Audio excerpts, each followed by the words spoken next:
Hello, Paul. Welcome to the Protect Accent interview. And thank you for coming. Thank you very much. I really, really appreciate this. And I'm so excited. Going to be interviewed today because you are a very senior level equality and diversity lead. And I'm actually dying to get your insight on the topic that we are going to talk about today. So can you please introduce yourself?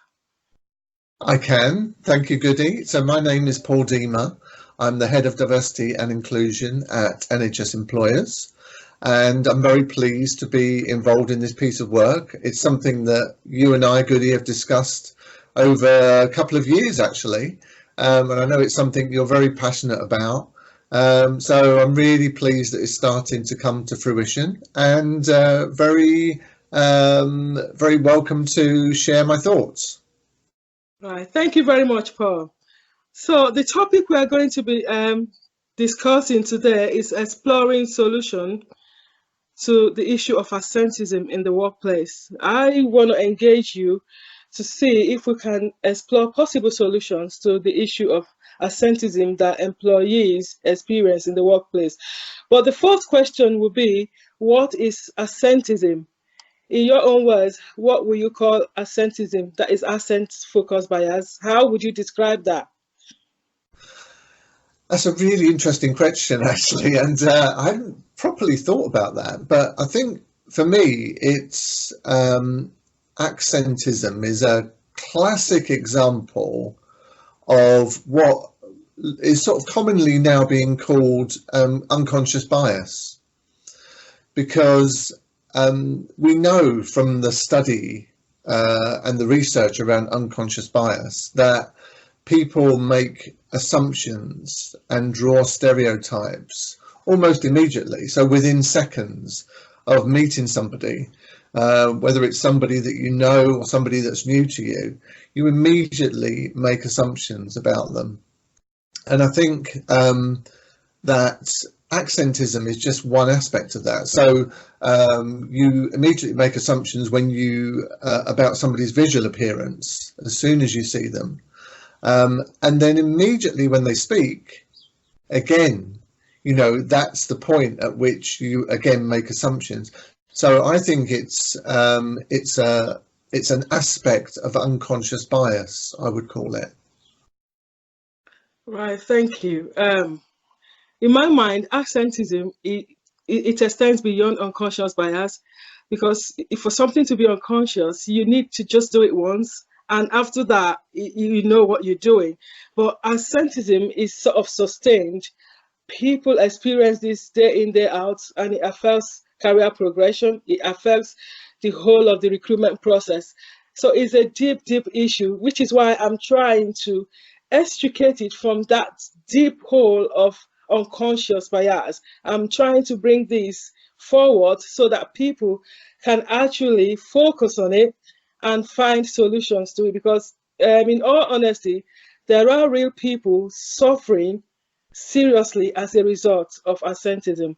Thank you for your insight there, very much valued.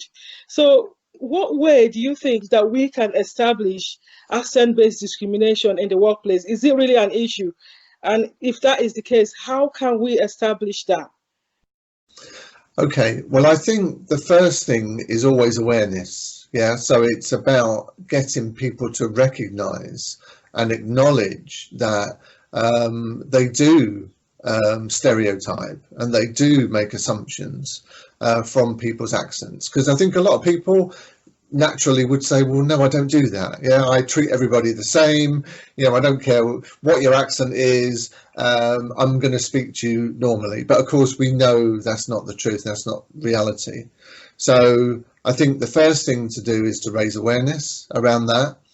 I think the only other way then that you're really going to tackle it is you've actually got to find out people's experiences.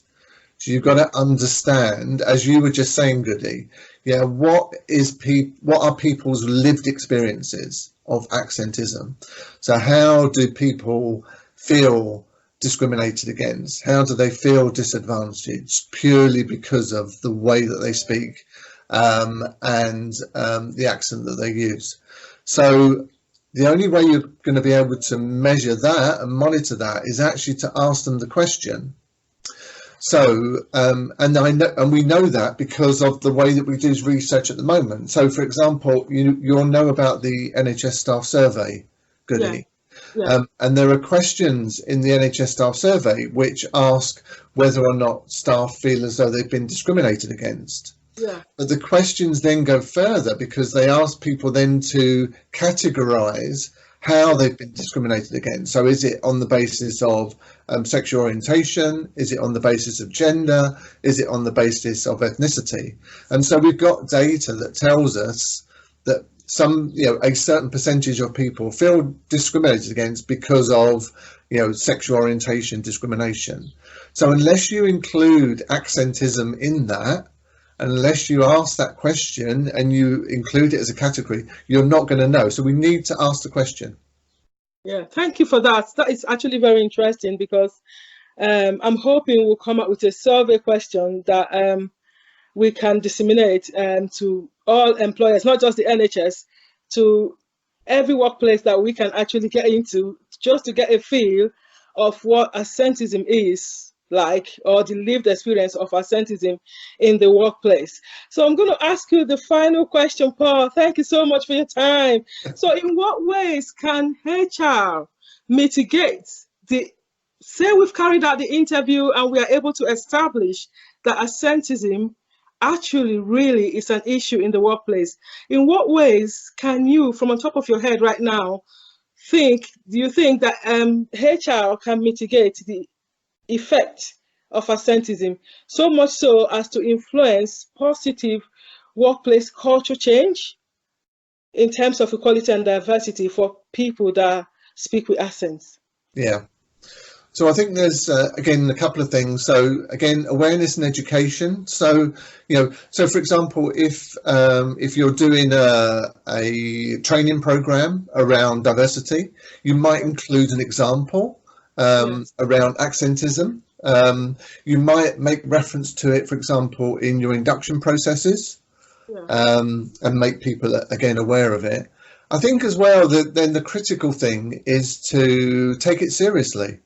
So, from a HR perspective, if somebody came to me and said, I feel I'm being discriminated against because of my accent, and they give me examples of how that's manifested itself, whether it's by them being excluded or being mocked, perhaps because of their accent, then the important thing from a HR perspective is that we take that seriously and we treat that as a form of harassment under our harassment procedures within the trust. Right. Thank you, Paul. Thank you again. And on this note, I'm going to wrap up this interview.